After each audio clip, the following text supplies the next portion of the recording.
ఎలా ఉన్నారు అందరూ బాగున్నారా? బంగారం కొనాలంటే బంగారం లాంటి ప్లేస్‌కి రావాలి. అది మన ముకుందా జ్యువెలర్స్. యెస్. ఎందుకంటే ఇక్కడ విఏ చాలా తక్కువ 2-12% మాత్రమే. మేకింగ్ చార్జెస్ అస్సలు లేవు. లేవు. జీరో.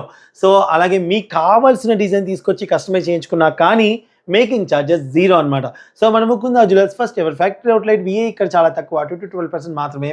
మేకింగ్ చార్జెస్ లేవు అండ్ చాలా లైట్ వెయిట్‌లోనే గ్రాండ్ అపియరెన్స్ ఉన్న జ్యువెలరీని తయారు చేయడం మా ముకుందా జ్యువెలర్స్ యొక్క ప్రత్యేకత. సో, అందుకు చాలామంది ఇక్కడికి రావటమే మీ ఆదరణ అందుకు నిదర్శనం అన్నమాట. సో, ఈరోజు చూపించబోయే హారం మీకు చాలా బాగా నచ్చుతుంది. ఒకసారి చూసేద్దాం, దగ్గరికి వచ్చేసేయండి. మృదుల, ఒకసారి ఈ హారం గురించి మాట్లాడుకుందాం. ఈ హారం వచ్చేసరికి మనకి వితౌట్ అమ్మవారితో ఓన్లీ పీకాక్స్‌తో డబుల్ పెండెంట్స్ వచ్చాయి సార్. ఓకే. ఇది వచ్చేసరికి సింగిల్ పెండెంట్ పైన డబుల్ పెండెంట్స్‌తో వచ్చింది. ఓకే. ఇక్కడ పైనంతా మనకి విత్ పర్ల్ కాంబినేషన్‌లో అండ్ రూబీస్ కాంబినేషన్‌లో స్టడెడ్‌గా వచ్చింది సార్ ఓకే. పీకాక్స్‌తో. ఓకే. వెయిట్ వచ్చేసరికి 58 గ్రామ్స్ విత్ బ్యాక్ చైన్ వస్తుంది. 58 గ్రామ్స్ విత్ బ్యాక్ చైన్‌తో అద్దిరిపోయే కలెక్షన్ అండి. మీకు నచ్చినట్లయితే స్క్రీన్ షాట్ తీసుకోండి.